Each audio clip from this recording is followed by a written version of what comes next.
छत्तीसगढ़ के 11 लोकसभा सीटों के लिए मैदान पूरी तरह से तैयार हो चुका है। बुधवार से बीजेपी ने विधिवत अपने चुनाव प्रचार का आगाज भी कर दिया। बुधवार को मुख्यमंत्री विष्णुदेव साय, प्रदेश अध्यक्ष किरण देव सहित अन्य नेताओं ने बस्तर के दंतेवाड़ा से प्रचार अभियान का आगाज किया। लेकिन वहीं दूसरी ओर कांग्रेस में बचे हुए 5 प्रत्याशियों के ऐलान को लेकर मंथन का दौर जारी है, जिस पर मुख्यमंत्री विष्णुदेव ने तंज कसते हुए कहा कि कांग्रेस डूबती नैया है और कांग्रेस की नाव में छेद हो गया है। लोग अपना आशियाना खोज रहे हैं। इतना बिखराव हो चुका है कि पूर्व मुख्यमंत्री को कार्यकर्ता मंच पर ही बोल रहा है। इसी से अंदाजा लगाया जा सकता है कि कांग्रेस की क्या स्थिति है। अब कांग्रेस में बिखराव है और डूबती हुई नैया हम हर बार बोलते हैं।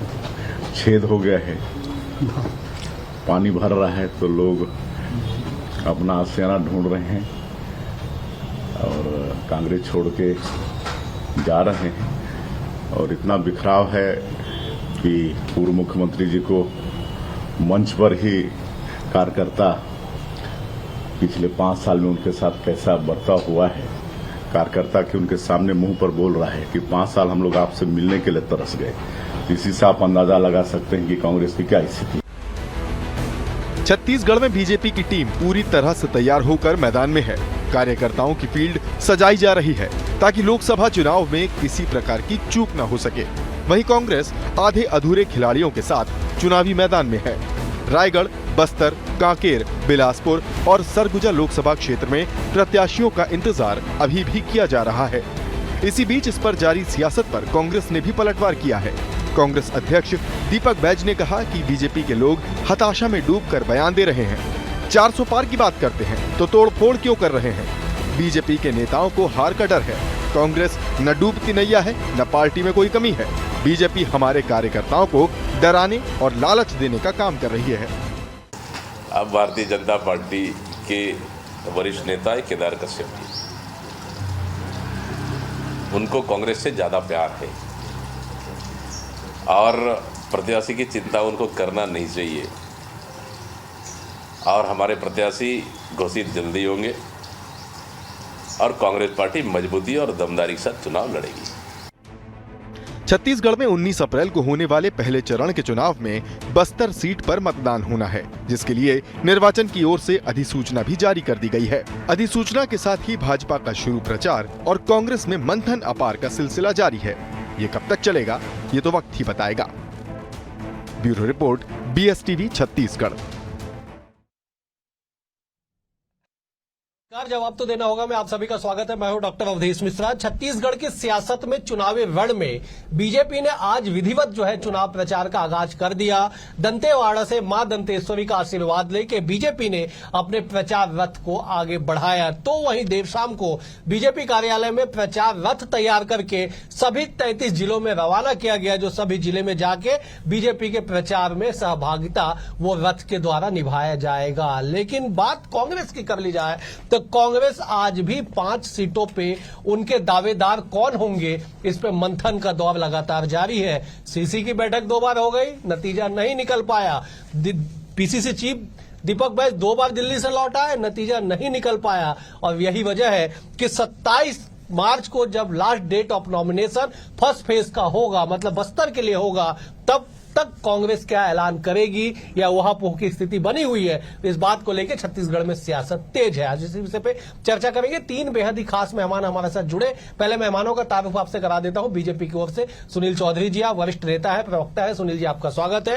कांग्रेस की ओर से अमित श्रीवास्तव जी है, वरिष्ठ प्रवक्ता है, वरिष्ठ नेता है, वरिष्ठ अधिवक्ता भी है। अमित जी, आपका भी स्वागत है। बतौर राजनीतिक विश्लेषक वरिष्ठ पत्रकार के शर्मा भी हमारे साथ है। के जी, आपका भी स्वागत है। अमित जी, मेरा पहला सवाल आपसे है, कहां उलझ गई कांग्रेस? 5 सीट, आज तो नॉमिनेशन का नोटिफिकेशन भी हो गया बस्तर के लिए, नाम का ऐलान नहीं हो पाया। कहां उलझा हुआ है मामला? देखिए अवधेश जी, हम आ भी भरेंगे तो वो करेंगे बदनाम, और हम वो कत्ल भी करेंगे तो उसकी चर्चाएं नहीं चाहते। 263 सीट 543 में बीजेपी ने आज भी घोषित नहीं किया। 4 दिन पहले नितिन गडकरी जैसे वरिष्ठ नेताओं का नाम लिस्ट में आया है। तो मैं आपको बता दूं कि लगातार चिंतन मनन हो चुका है और आज या कल में कभी भी हमारे प्रत्याशी घोषित कर दिया जाएंगे। हो सकता है हमारी कुछ रणनीति हो, लेकिन एक जिस प्रकार से बीजेपी के लोग एक माहौल प्रोपेगेंडा बनाने का काम करते हैं, ये हमारा अंदरूनी मामला है कि हमें कब टिकट घोषित करना है और क्या उस पर रणनीति करके पूरे मैदान को सजाना है। हमारी मैन टू मैन मार्किंग लगातार चल रही है और जो जिनको टिकट मिली है, अगर आप देखेंगे रायपुर की हम बात कर लें, भाई विकास उपाध्याय कल ट्रेन से भाटापारा गए थे। आज अगर आप देखेंगे कल गुड़ियारी में उनके पश्चिम क्षेत्र की मीटिंग हुई है, दक्षिण विधानसभा की मीटिंग हुई है। लगातार हमारे प्रभारी बना दिए गए हैं, सारे लोग जो संगठन के लोग हैं उनको प्रभार दे दिया गया है। तो हमारी तैयारी पहले से थी और तैयारी बहुत जोर शोर से चल रही है। और मैं आपको बता दूं कि अभी आपके चैनल पे ही हमने देखा कि मुख्यमंत्री जी का एक स्टेटमेंट था कि कांग्रेस एक डूबती हुई नैया है। तो मैं कहना चाहता हूं, जिंदगी वक्त के बहकावे में है और भाजपा के राज में, विष्णु सरकार के राज में हर व्यक्ति तनाव में है। और साय जी आपने लगा दी पानी पे तोहबत, ये नहीं सोचा छेद तो आप भाजपा की नाव में है। ठीक है अमित जी, मैं लौटूंगा। आपने एक शब्द का इस्तेमाल किया कि प्रोपेगेंडा किया जा रहा है। साहब देखिए, प्रोपेगेंडा इसलिए इसे नहीं कहा जाएगा, चर्चा इसलिए हो रही है क्योंकि सीईसी की बैठक से लौटने के बाद जब आपके प्रदेश के अध्यक्ष दीपक बैज लौटते हैं तो कहते हैं कि नाम तय हो चुका है, किसी भी वक्त ऐलान हो सकता है। लेकिन वो किसी भी वक्त एक सप्ताह बाद भी नहीं आया, इसलिए चर्चाओं का बाजार गर्म है। चर्चाओं का बाजार इसलिए भी गर्म हुआ अमित जी क्योंकि आज से नोटिफिकेशन जारी हो गया। चर्चाओं का बाजार इसलिए भी गर्म हुआ क्योंकि आज से ही बीजेपी ने विधिवत जो है प्रचार अभियान शुरू कर दिया, इसलिए तमाम चर्चाएं आपको बीच में टोकूंगा। बिल्कुल, कल प्रेस कॉन्फ्रेंस में उन्होंने कहा था आज शाम या कल तक आ जाएगा, क्योंकि उस प्रेस कॉन्फ्रेंस में मैं भी उपस्थित था जी। लेकिन नहीं आया ना अमित जी, इसलिए तो चर्चा होगी ना। चलिए इंतजार करेंगे, होप फॉर द बेस्ट। बिल्कुल इंतजार करेंगे। मैं सुनील जी का रुख करूंगा। सुनील जी, क्यों आप लोग प्रोपेगेंडा फैला रहे हैं? कर लेगी ना कांग्रेस ऐलान, अंदरूनी मामला है। राम राम, जय जोहार, जय छत्तीसगढ़। देखिए, हम कुछ नहीं फैला रहे हैं। छत्तीसगढ़ में एक ठन हाना की थे कि कुकरी उड़ान, मतलब जो मुर्गी है वो ऐसा लगता है बहुत दूर तक उड़ेगी लेकिन थोड़े दूर जाकर के गिर जाती है। तो चरितार्थ हो रहा है कांग्रेस के ऊपर में। ये मन कुकरी उड़ान उड़ा थे तो इन लोग का यही हश्र होने वाला है छत्तीसगढ़ में। देखिए, बार बार कभी आईना भेजा करते थे मोदी जी को, कौन? माननीय पूर्व मुख्यमंत्री भूपेश बघेल जी। छत्तीसगढ़ की जनता ने तो बड़े अच्छे से आईना दिखाया। अब कांग्रेस के कार्यकर्ता भी तो आईना दिखा रहे हैं ना। आप देखे होंगे कि किस प्रकार से राजनांदगांव, जहां से वो प्रत्याशी हैं, भरे मंच पर इनके पार्टी के नेता सुरेंद्र दाऊ जो है कैसे बखिया उधेड़ दिए, कैसे बताए कि आप 5 साल कार्यकर्ताओं की तरफ देखते नहीं थे, आप कार्यकर्ताओं की सुनते नहीं थे। दूसरा, अरुण सिसोदिया, इनके बड़े पदाधिकारी, बड़े कद्दावर नेता, वो लेटर लिखे हैं, पत्र लिखे और उसमें पूरी स्पष्टता से बताया कि कैसे करोड़ों रुपए का जो है भ्रष्टाचार। अरे पहली बार कांग्रेस पार्टी ऐसी पार्टी हो गई, हम तो भ्रष्टाचार सरकार पर आरोप लगाते थे, पिछली सरकार पर। कांग्रेस पार्टी के भ्रष्टाचार। मैं आपको टोक रहा हूं, दरअसल ये कल डिबेट का मुद्दा था, आज मुद्दा ये नहीं है। मुद्दा ये है कि कांग्रेस के 5 टिकट जो है वो अभी तक लंबित है, अभी तक उसमें मंथन जारी है। कब तक आप दूसरे के कंधों पे बंदूक रख के मैं उसी विषय पर कब तक राजन दाव का नाम लेंगे, कब तक अरुण सिसोदिया का नाम लेंगे? हो गया ना, छोड़िए ना, आगे बढ़िए ना, बताइए ना क्यों नहीं ऐलान हो पाया? मैं उसी विषय पर आ रहा था। ये तो उदाहरण था। देखिए, कुल मिलाकर के परिस्थितियां ये है, कांग्रेस के अंदर में पहली बात तो कोई चुनाव लड़ना नहीं चाह रहा। सबको मालूम है भैया, चुनाव लड़ना मतलब इस बार तो कुछ नहीं हो सकता। फिर दूसरा, कार्यकर्ताओं की विश्वसनीयता का संकट है ना। कार्यकर्ता पर कांग्रेसी भरोसा नहीं कर रहे हैं और जो कार्यकर्ता है वो बड़े नेताओं पर भरोसा नहीं कर रहे हैं। ये दोनों एक दूसरे पर भरोसा नहीं करते, बड़े शक की नजर से देख रहे हैं। कोई कुछ करता है तो इनको शक हो जाता है, अरे ये पार्टी तो नहीं छोड़ देगा, अरे ऐसा तो नहीं हो जाएगा। भैया, आपने जो किया है ना उसको तो भोगना पड़ेगा। वो आपने जिस प्रकार का पिछले 5 साल में कुकर में किया, छत्तीसगढ़ में भ्रष्टाचार किया, उसको आप भोगेंगे। दूसरा, आप जो भगवान राम के मंदिर से लेकर सारा विषय जो आया उस पर आप विरोध करते रहे, उसको भी तो भोगेंगे। सुनिए जी, मैं लौटूंगा आपको। मैं केके जी का रुख कर लेता हूं। केके जी, बीजेपी ने विधिवत आज से शंखनाद कर दिया 11 सीटों जीतने के दावे के साथ कि हम सभी 11 सीटें जीतेंगे। कांग्रेस में 5 प्रत्याशियों का ऐलान शेष है। पहले चरण में बस्तर का ऐलान अभी तक शेष है। कहां मंथन का दौर चल रहा है केके जी? जैसे अभी बताया गया कि उसमें आज और कल में आने वाली है, लेकिन ये भी ये कहा गया है कि एक रणनीति का हिस्सा हो सकता है। अब रणनीतिक हिस्सा तो एक ही हो सकता है कि कहीं ये भी डर हो कि प्रत्याशी ही न चल जाए। जिस तरह से भाजपा पूरी तरह से डर और भय के कारण, कांग्रेस का आरोप है, डर और भय के कारण भाजपा अपने नेताओं को लेके जा रही है, तो ये भी एक क्षेत्र में यही हुआ तो इसका भारी असर हो सकता है। तो दूसरा चीज ये है कि आप देखेंगे बस्तर में दीपक बैस और कवासी लखमा की मुलाकात की खबरें आ रही है, तो वहां दोनों में सामंजस्य वाली बात है। यदि कहीं दोनों में आपस में टकराव हुआ प्रत्याशी को लेकर तो बहुत खतरनाक स्थिति हो सकती है। दीपक बैठ ने केके जी, दीपक बैठ ने ट्वीट करके बताया है कि सौजन्य मुलाकात हुई, बस्तर सीट पे चर्चाएं हुई। निश्चित रूप से दोनों मिलकर लड़ेंगे तो कांग्रेस वहां मजबूत स्थिति में हो सकती। पिछले समय भी 38,000 के लगभग का अंतर से जीत हार हुई थी और अभी 12 विधानसभा सीटों में से मात्र 3 ही उनके पास बचा हुआ है। और भाजपा लगातार उसको किस ढंग से, चाहे पुरंदेश्वरी की बात करें, ओम माथुर की बात करें, या आज से जिस तरह से पहले ही दिन से मुख्यमंत्री वहां गए और डूबती नैया की बात करके आ गए वहां से, तो आदिवासी क्षेत्रों में जो घोषणाएं हो रही है, प्रमुख रूप से बात यह है 5,500 रुपए की घोषणा की गई है, लेकिन वो अभी तक आदिवासियों को मिला नहीं है। आदिवासियों के पैर में जूते चप्पल की बात कही गई, वो अभी मिला नहीं। इसके साथ ही आदिवासी क्षेत्रों में जिस तरह से अभी एक बड़ी घोषणा इनको की गई नियर नेला नार, इसकी कहां तक पहुंच हुआ है, कितना काम लोगों को लाभ मिल पाया है, प्रधानमंत्री आवास की जो घोषणा की गई उसका लाभ कितना मिल पाया, तो मतलब मोदी की गारंटी के दम पे जो बात भाजपा कर रही है कि यहाँ पे 11 के 11 सीट की बात है, अभी उनके आए नहीं। दूसरी ओर कांग्रेस 1 लाख रुपए महिलाओं को देने के साथ 5 गारंटियों के साथ मुझे लगता है प्रत्याशी से ज्यादा मुद्दों पर आगे बढ़ रही है, जिस तरह से आज बातें हो रही है। तो कहने का मतलब यह है कि दाऊ जी के बारे में ये कार्यकर्ता सम्मेलन में जो बात कही गई, आज और आगे बात कदम बढ़े आ रही है कि वहां स्थानीय के टिकट देने की बात आ रही है। तो निश्चित रूप से कांग्रेस में एक चिंतन की भी आवश्यकता है और मेहनत की आवश्यकता है, कार्यकर्ताओं को एकजुट करने की आवश्यकता है। जिस तरह से बस्तर एक बड़ा क्षेत्र है, वहां पे आप देखेंगे कुछ राज्यों से क्षेत्र भी वहां पे बड़ा है, वहां पे प्रत्याशी आज घोषित ना होना, और जबकि भाजपा प्रत्याशी वहां पे लगभग आधे विधानसभा क्षेत्रों का दौरा कर चुके होंगे। तो ऐसी स्थिति में प्रत्याशी का देरी होना भी एक कांग्रेस के लिए दिक्कत पैदा हो सकती है, क्योंकि लगातार भाजपा हमलावर हो रही है और कांग्रेस प्रत्याशियों में एकजुटता अमित जी मौजूद है। बिल्कुल मैं अमित जी से जवाब ले लेता। अमित जी, रणनीति के हिस्सा के तहत एक बड़े मामले की ओर के शर्मा जी ने इशारा कर दिया कि ये भी तो कहीं भय नहीं कि कहीं वो छोड़ के ही ना चले जाए। और जिस तरह से आज दीपक बैज ने ट्वीट करके अपने सोशल मीडिया से उन्होंने एक्स पे इस बात का जिक्र किया कि कवासी लखमा से, मैं पढ़ देता हूं शब्द सा, मेरे पास वो ट्वीट की कॉपी मौजूद है कि आज पूर्व कैबिनेट मंत्री कोंटा विधायक वरिष्ठ आदिवासी नेता श्री कवासी लखमा जी से शिष्टाचार मुलाकात हुआ। ये कैसा शिष्टाचार मुलाकात अमित जी? पार्टी के अध्यक्ष है, वो विधायक है, क्या आज ही शिष्टाचार मुलाकात का वक्त मिला इतने दिनों में? देखिए, वो दोनों वरिष्ठ नेता हैं कांग्रेस के और लगातार दोनों दावेदार भी है, इसको भी मेंशन कर दीजिएगा। निश्चित तौर पे देखिए, उनका बेटा दावेदार है जहां तक मुझे जानकारी है। बिल्कुल। और अगर दोनों नेता, वरिष्ठ नेता बस्तर क्षेत्र के मिलते हैं तो कटसी मीटिंग अगर होती है तो मुझे लगता है इसमें कोई किंतु परंतु नहीं होना चाहिए। और अमित जी आज किंतु परंतु इसलिए क्योंकि आज पहली बार दीपक बैज जी ने ट्वीट किया।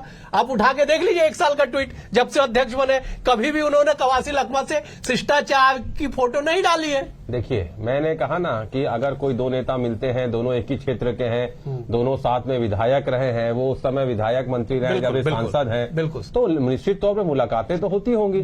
लेकिन अगर आज उन्होंने डाला है तो मुझे लगता है कि ये तो हमारे स्वविवेक के ऊपर है कि मैं आपसे मिलता हूं, मैं उसको ट्वीट करता हूं, नहीं करता हूं, और कब मुझे करना है, ये मेरा विशेष अधिकार है। बिल्कुल सही। मैं दूसरा चीज, एक और चीज आपके माध्यम से कहना चाहता हूं कि क्या इस पे चर्चाएं क्यों नहीं होती साहब, कि अभी जैसे सुनील चौधरी जी हमारे कह रहे थे कि कांग्रेस से कोई लड़ना नहीं चाहता। मुझे एक चीज समझ में नहीं आती, भाजपा से मतलब नहीं है, भाजपा को कांग्रेस से इतना मतलब क्यों है, पहली चीज। दूसरी चीज, क्या भाजपा के सम्मानित प्रवक्ता ना रह के ज्योतिष का ज्ञान उनको हो गया है, इंट्यूशन होने लग गया है कि कांग्रेस में क्या हो रहा है? मेरा ये बड़ा पर्सनल सवाल है, क्योंकि मेरे अभिन्न मित्र हैं, और अगर ऐसा कुछ हो गया है तो हम भी फिर डिबेट के बाद हम दोनों ही बैठ के उनसे चर्चाएं कर लेते हैं कि आगे हमें क्या करना है, अगर आपको इंट्यूशन होने लग गया है तो मेरा ये कहना है कि साहब, मुद्दों पे हम लड़ाई लड़ना चाहते हैं। अगर आप ज्वलंत मुद्दों पे लड़ाई लड़िए, आइए, महंगाई क्यों बढ़ रही है उस पर आप चर्चा करते रहिए, आपको कांग्रेस से ज्यादा मतलब है। रही बात, आप सत्ता का दुरुपयोग कर रहे हैं, और इस देश में पिछले 10 सालों से अगर देखेंगे तो पॉलिटिक्स ऑफ हैरेसमेंट चल रहा है, प्रतिशोध और उत्पीड़न की राजनीति चल रही है, लोगों को डराना धमकाना, अपनी पार्टी में मिलाना, और जिस प्रकार का अब लोग कह रहे हैं कि लोगों को पहले कलंकित नेता कहना, फिर बीजेपी के वॉशिंग पाउडर और डिटर्जेंट में उनको मिस्टर क्लीन करके ले आना, फिर अपनी पार्टी ज्वाइन करा देना, यही तो चाल चरित्र। और शायद इसीलिए हम कहते हैं कि कैसे करें भरोसा, तेरे स्वभाव में है धोखा, झूठ, फरेब और धोखा, यही तो है भाजपा का लेखा जोखा। ठीक है, मैं जवाब ले लेता हूं। सुनील जी सीधे जवाब दे दीजिए, मैं कोई सवाल नहीं पूछूंगा। आप लोग जो है जिस तरह से पॉलिटिक्स कर रहे हैं उस पर चर्चाएं हो रही, जवाब दीजिए, मुद्दों पे आप बात नहीं कर रहे, आप केवल कांग्रेस की थाली में झांकने का काम कर रहे हैं। इनको दूसरे की थाली में घी ज्यादा दिखता है। मैं जवाब ले लेता, जवाब दीजिए। देखिए, हम किसी की थाली पे नहीं झांक रहे हैं, हम तो सीधी हम जो राजनीतिक जीवन में जो सेवा कार्य करना चाहते हैं उसको लेकर के काम कर रहे हैं। लेकिन अब कांग्रेस में रहने वाले लोगों को समझ में आ गया है कि कांग्रेस का वजूद अब बचा नहीं है, कांग्रेस का भविष्य बचा नहीं। मुझे कह रहे थे कि आप भविष्य वक्ता हो गए हैं, मैं भविष्य वक्ता नहीं, देश की जनता ने भविष्य तय कर दिया ना कांग्रेस का। आप मेरे बजाय जनता के पास क्यों नहीं जाते? जनता की अदालत में जाइए ना, उनसे पूछिए कि काहे कांग्रेस को नकार रहे भैया। अभी देखिए, फिर मैं आपको एक छत्तीसगढ़िया उदाहरण आपको एक खाना के माध्यम से देना चाहता हूं कि हमारे छत्तीसगढ़ में खाना है कि हफ्ते बन के पथरा और फोरे घर के सीला। तो भैया आप कहां जाके हपट गए और घर के पत्थर को तोड़ रहे और जंगल के पत्थर में हपट के पहाड़ में आए थे। तो कांग्रेस की परिस्थितियां ऐसी होती जा रही है ना भैया, आप लोग समझ नहीं रहे हो बात को। जनता जो नब्ज को पकड़ ली है उसको कांग्रेसी नहीं समझ रहे हैं। आपको समझना पड़ेगा कि कांग्रेस का जो पूरा चेहरा है वो भ्रष्टाचार में लिप्त पाया गया पिछले 5 सालों में। मैं बार बार नहीं बोलना चाहता, लेकिन जनता इस बात को मानती। दूसरा, एक परसेप्शन देश के अंदर में है कि कांग्रेस जो है वो अब देश में सरकार चलाने लायक नहीं है। क्यों? क्योंकि कांग्रेस की विचारधारा जो है वो पूरी तरीके से, जो पुरानी कांग्रेस भी हुआ करती थी, अब विचारधारा जो है वो बदल चुकी है। अब कांग्रेस एकदम परिवारवाद के कलह में बोलना चाहिए डूब गई, कि परिवारवादियों के गठबंधन में जाकर के डूब गई कांग्रेस। उसके अलावा आप जब राष्ट्र के विषय में कोई निर्णय की बात आती है तो आप प्रश्न चिन्ह पैदा करने लग जाते हो। तो जनता ऐसी बातों को स्वीकार नहीं करती। मैंने कहा भगवान राम के मंदिर के समय में जब आपको खड़ा होना था तब आप खड़े नहीं, अब चिल्ला रहे हैं जय श्री राम राम राम। कुछ नहीं होगा भैया। फिर आप सैनिकों के शौर्य पर भी प्रश्न उठाएंगे तो भी तो जनता देखती है ना। ठीक है, मैं आप भ्रष्टाचार करेंगे तो भी सैनिकों जनता की बात देखती है। कर रहे हैं साहब, आपको सब 4 साल की नौकरी दे रहे हैं, नेता बनते हैं 5 साल के लिए, सैनिकों को नौकरी दे रहे हैं 4 साल के लिए, ये सम्मान है। अमित जी मैं लौटूंगा, मैं एक बार केके जी का रुख कर लेता हूं। केके जी, एक बड़ी चुनौती तो आन पड़ी है कि कैसे प्रत्याशियों का ऐलान किया जाए। आप जिस बात का जिक्र कर रहे थे, आप जिस अंतागढ़ विधानसभा के उपचुनाव का जिक्र आप इशारों में कर रहे थे, एक बड़ी चुनौती तो है क्या? लेकिन आपको ऐसा लगता है कि इन चुनौतियों को पार करके कांग्रेस न केवल प्रत्याशी घोषित करेगी बल्कि अच्छे से चुनाव भी लड़ेगी?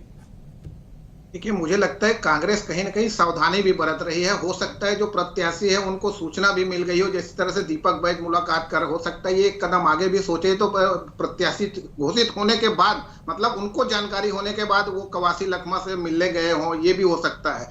लेकिन दूसरी चीज ये है कि कांग्रेस की में जो 5 प्रत्याशियों का जो इंतजार है उसमें आप देखिए ताम्रध्वज साहू का नाम आ चुका है, भूपेश बघेल का नाम आ चुका है, और महंत जी चूंकि उनकी पत्नी चुनाव लड़ रही हैं तो कोरबा में वो व्यस्त रहेंगे। अब बचते हैं टीएस सिंहदेव। टीएस सिंहदेव की सक्रियता मुझे फिलहाल वही देख रहा था, सोच रहा था, नजर नहीं आ रही है ना। पीसीसी की विज्ञप्ति में, बयानबाजी में ये बात कहीं आ रही है ना, उनकी ओर से कुछ ऐसी बात आ रही। तो मेरा कहने का मतलब है दीपक बैज यदि चुनाव लड़ रहे हैं बस्तर से तो प्रदेश भर में जो दौरे की बात आई, समिति के अहम सदस्य है जी, तो अभी तक की स्थिति उनकी आ नहीं रही। मतलब वो दरअसल अखिल भारतीय कांग्रेस कमेटी के घोषणा पत्र के अहम सदस्य हैं, वो इसलिए वो वहां पे शायद बिजी हो। वो 1-2 दिन में जब कांग्रेस अपना घोषणा पत्र जारी करे उसके बाद शायद प्रचार करेंगे।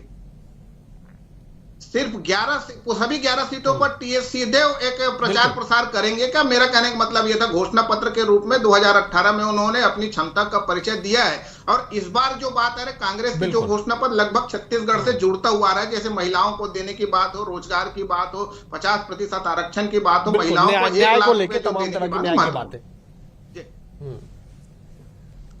बिल्कुल चुनाव में नेतृत्व बिल्कुल ठीक है। अमित जी जवाब दे दीजिए कि ठीक है, अमित जी जवाब दे दीजिए, क्या आपके पास एक बड़े चेहरे का वैक्यूम भी नहीं होगा? भूपेश बघेल पूर्व मुख्यमंत्री खुद चुनाव लड़ रहे, ताम्रध्वज साहू गृह मंत्री महासमुंद से चुनाव लड़ रहे, शिव डहरिया जांजगीर से चुनाव लड़ रहे, ज्योत्सना महंत कोरबा से चुनाव लड़ रही है। तो एक बड़ा वैक्यूम नहीं दिखाई पड़ रहा। इसलिए पहला सवाल, एक सवाल मैं जोड़ देता हूं, बस्तर का जिक्र बार बार निकल के आ रहा है, बस्तर में क्यों पेच फंस गया? दीपक बैज तो सिटिंग एमपी है वहां पे। देखिए ये फैसला वहां के कार्यकर्ताओं की मांग पे हाईकमान के पास मैसेज जा चुका है कि किसको वहां पर चुनाव लड़ाना है, और मुझे लगता है कि आज या कल में फैसला हो ही जाएगा और डिक्लेयर हो जाएगा प्रत्याशी। रही बात आपने कहा वैक्यूम, तो मैं आपको बता दूं कांग्रेस का एक कार्यकर्ता, जब बात हम रायपुर की करेंगे तो कांग्रेस का एक सदस्य जो 15 सालों तक भाजपा की सरकार से लड़ा है, कांग्रेस का एक एक कार्यकर्ता विकास उपाध्याय बन के लोकसभा चुनाव लड़ेगा, राजनांदगांव का एक एक कार्यकर्ता भूपेश बघेल बन के चुनाव लड़ेगा, और उसी प्रकार से महासमुंद का एक एक कार्यकर्ता तामध्वज बन के साहू बन के चुनाव लड़ेगा। और मुझे पूर्ण विश्वास है जब कार्यकर्ता ये मान ले कि मैं स्वयं प्रत्याशी हूं, उस कॉन्स्टिट्यूएंसी में उस पार्टी को कोई नहीं हरा सकता। और निश्चित तौर पे मैं बात को हमेशा बड़े डंके की चोट पे कहता हूं कि हमारी पार्टी की आन बान शान और हमारी पार्टी का प्राण अगर कोई है तो हमारे कार्यकर्ता है, क्योंकि कार्यकर्ता ही पार्टी को जिताता है। मैं आपको फिर कह दूं और लगातार अगर आपको मैं बता दूं कि वो कार्यकर्ता का जिस प्रकार से वो अगर सोच ले कि मुझे जिताना है और वो लगातार मैन टू मैन मार्किंग करके अगर हाई कमान के मार्गदर्शन में और प्रदेश नेतृत्व के मार्गदर्शन में जब वो कार्यकर्ता काम करता है ना साहब, तो मैं बता दूं कि फिर उसको कोई नहीं हरा सकता। क्योंकि मैं हमेशा कहता हूं विधायक एक्स हो सकता है, मुख्यमंत्री एक्स हो सकता है, सांसद एक्स हो सकता है, सिर्फ कार्यकर्ता की एक पदवी है जो कभी एक्स नहीं होता। कार्यकर्ता ईमानदारी से काम करता है। ठीक है अमित जी आपने सुनील जी मैं आऊंगा आपके पास। अमित जी आपने बहुत अच्छी बात कही, मतलब राजनीति में इस तरह की बातें होनी चाहिए, लेकिन आपने अपने हर बातों में अगर लगा लिया। अगर कार्यकर्ता मान ले, अगर कार्यकर्ता समझ ले, अगर कार्यकर्ता सोच ले, अगर कार्यकर्ता ठान ले, अगर क्यों डाउट क्यों आप लोग को? नहीं डाउट तो देखिए आपका काम है, आप पत्रकार हैं, कलमकार हैं, आपका प्रश्न उठाना, क्वेश्चन मार्क लगाना ये आपका अधिकार है और आपके चैनल पे हम बैठे तो मैं आपको रोक नहीं सकता। किंतु परंतु इफ्स एंड बट्स, हम जब चुनाव लड़ते हैं तो उसमें 3 शब्द होते हैं, मी, माई एंड माई सेल्फ। वही कार्यकर्ता जब ये सोच लेता है कि मुझे जिताना है, दुनिया की कोई ताकत उस पार्टी को नहीं हरा सकती। और आपने 15 साल की सरकार को हमने यहां पर उखाड़ फेंका है, इसलिए एम और वहम बीजेपी के नेताओं को नहीं रहना चाहिए। ये वही कार्यकर्ता। एक बात जस्ट गिव मी 5 सेकेंड। बिल्कुल। अभी सुनील भाई कह रहे थे कांग्रेस तो समाप्त हो रही है, मुख्यमंत्री जी कह रहे थे दुपट्टी नहीं है, तो मैं कह दूं, फिर आपको कह दूं कि ये कांग्रेस का कार्यकर्ता है साहब, हम आजादी दिलाने के लिए फिरंगियों से नहीं डरे, आप संघियों से नहीं डरेंगे। और एक बात लास्ट मैं आपको एक कोटेशन बता दूं कांग्रेस कार्यकर्ता के बारे में, ये भाजपाई अच्छे से समझ ले, आटा को पीस के कभी मैदा नहीं हुआ साहब, आटा को पीस के कभी मैदा नहीं हुआ और कांग्रेस को खत्म कर दे अभी पैदा नहीं हुआ। चलिए सुनील जी जवाब दे दीजिए, बड़े ओजस्वी वक्ता हो गए आज अमित श्रीवास्तव जी। आज अमित भाई मेरे रूप में आ गए और मैं अमित भाई के रूप में हूँ। देखिए स्पष्ट रूप से मैं बताना चाहता हूँ कि हम तो केवल कमल फूल के चिन्ह पर चुनाव लड़ते हैं और कार्यकर्ता सबसे बड़ी पूंजी है, यदि किसी की है तो भारतीय जनता पार्टी की पूंजी है। भारतीय जनता पार्टी कार्यकर्ता आधारित पार्टी है। हमारे प्रधानमंत्री भी कहते हैं कि मैं कार्यकर्ता हूं। तो कार्यकर्ताओं का सम्मान कितना कांग्रेस के अंदर में है, ये तो राजनांदगांव में पूर्व मुख्यमंत्री की सभा में दिख गया ना कि उस कितना बड़ा आरोप है। आप सोचिए एक पूर्व मुख्यमंत्री, बड़े कद्दावर नेता जो बड़ा चेहरा रहे, उन पर आरोप। और जब वो उसकी सफाई दे रहे थे अवधेश जी, मैं एक चैनल में देख रहा था, मुझे बड़ी हंसी आ रही थी। वो कह रहे थे कि भाई मैं क्यों हार का जिम्मेदार हूं, सामूहिक नेतृत्व में चुनाव लड़ा गया। ये भूपेश बघेल जी एक चैनल में कह रहे थे। भाई मुझे तो बड़ा आश्चर्य लगता है कि क्या कह रहे हैं भाई। आप बोलने के पहले सोचिए तो। कार्यकर्ता यदि आपका है तो आपका ही भैया है, सब कुछ है। मैं टोक रहा हूं, लेकिन इस बात पे आपको क्यों हंसी आई? भूपेश बघेल जी ने बिल्कुल सही कहा, सामूहिक नेतृत्व में चुनाव हुआ। नहीं देखिए बड़ा बड़ा नारा लगता था ना, भूपेश है तो भरोसा है, गढ़बो नवा छत्तीसगढ़, नारे थे कि नहीं, बड़े बड़े पोस्टर थे कि नहीं थे। लेकिन उसके बाद फिर क्या हुआ भैया, हम जो बात बोलते थे वही हुआ ना कि कहीं ना कहीं आप जो कुकर्म किए थे, आप जो भ्रष्टाचार किए थे, तो कांग्रेस पार्टी को समझ में आ गया। अब आप स्वीकार कर रहे हो ना उसको। एक विषय अंतिम बोलना चाहता हूँ। भारतीय जनता पार्टी छत्तीसगढ़ प्रदेश में जनता के आशीर्वाद से 11 की 11 सीटें जीतेंगे। और बस्तर की मैं आपको बताना चाहता हूँ, ये प्रत्याशी घोषित नहीं कर पा रहे हैं। इस बार बस्तर में ऐतिहासिक जनादेश भाजपा के पक्ष में आने वाला है और हमारे प्रत्याशी देखना कितने वोटों से जीतेंगे। आपके चैनल में ही बैठेंगे अवधेश जी, जिस दिन काउंटिंग होगी आपके साथ ही बैठेंगे। और मैंने पिछले बार विधानसभा के पहले भी कहा था, अभी लोकसभा के पहले भी कह रहा हूं इस बात को कि बस्तर में आप देखिएगा लीड ऐतिहासिक आने वाली बात। ठीक है केके जी, आप बैठ के बड़े मुस्कुरा रहे, तेज आप हंस रहे हैं। आमतौर पे आप डिबेट में कभी हंसते मुस्कुराते नहीं है। ये तमाम दलील और तमाम समीक्षाओं के परे जरा ये बता दीजिए कि जितना आसान बीजेपी को लग रहा है और जितना आसान कांग्रेस समझ रही है, क्या जनता जनार्दन भी इतनी स्पष्ट हो चुकी है अपने मैंडेट को लेके? निश्चित रूप से जनता मुद्दों को लेकर गंभीर है। जिस तरह से प्रत्याशी मैदान में आएंगे, ये स्थानीय स्तर पर चूंकि की पहचान रहती है उनको, इसके आधार पर प्रत्याशी का महत्व तो होता है। लेकिन मैं राष्ट्रीय स्तर पे चुनाव हो रहा है, छत्तीसगढ़ की जनता इसको समझती है और मुद्दों के आधार पर मतदान होगा। चाहे मोदी की गारंटी की बात कहें या मोदी पर विश्वास की बात कहें, राष्ट्रीय चेहरा, राष्ट्रीय मुद्दे महत्वपूर्ण है। दूसरी चीज, अभी जो कार्यकर्ता की बात हो रही है, इसलिए हंसी आ रही थी कि कार्यकर्ता अभी देवतुल्य है। 7 मई तक तो है ही है, लेकिन मेरा कहना है कि 7 मई के बाद जिस तरह से कांग्रेस कार्यकर्ता कहता है कि 5 साल तक नहीं पूछा गया, ये चीज मानना जाना चाहिए। या भाजपा का कोई नेता ये मत कहे हारने के बाद या जीतने के बाद कि कांग्रेस के किसी भी पार्टी की बात कर रहा हूं, भाजपा के एक नेता ने कहा था कार्यकर्ता ही जिम्मेदार। और इधर अभी आप बता रहे हैं, कोई नेता कह रहे हैं कि सामूहिक नेतृत्व हो रहा है, तो जिम्मेदार कौन? तो जीत के लिए तो केवल मोदी को ही जिम्मेदार ठहराइए या फिर कार्यकर्ताओं की बात कीजिए। इधर कार्यकर्ताओं की बात कर रहे हैं, फिर सामूहिक नेतृत्व कहने का मतलब है कार्यकर्ताओं का महत्व मुझे समाप्त करना पड़ेगा, मुझे समाप्त करना पड़ेगा, बिल्कुल ठीक है, मुझे समाप्त करना पड़ेगा, समय का अभाव है। आप तीनों मेहमानों का बेहद शुक्रिया। सुनील जी आपका शुक्रिया, अमित जी आपका शुक्रिया, के जी आपका भी शुक्रिया।